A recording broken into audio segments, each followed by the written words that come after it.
Hello! Isang mapagpalang pagbati sa inyong lahat. Ngayong araw na to, gagawa tayo ng mung bean sprout o togi. Tara, samahan niyo ako.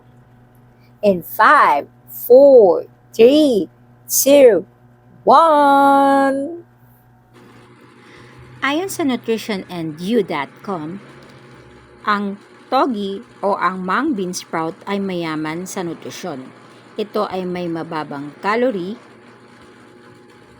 mayaman sa fiber at protina, at cholesterol free.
Maraming salamat sa inyong panonood at pagsama sa akin.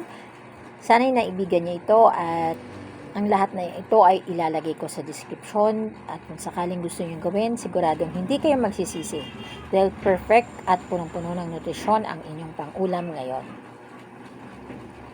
Please don't forget to subscribe, like, and share. I love you all. Bye!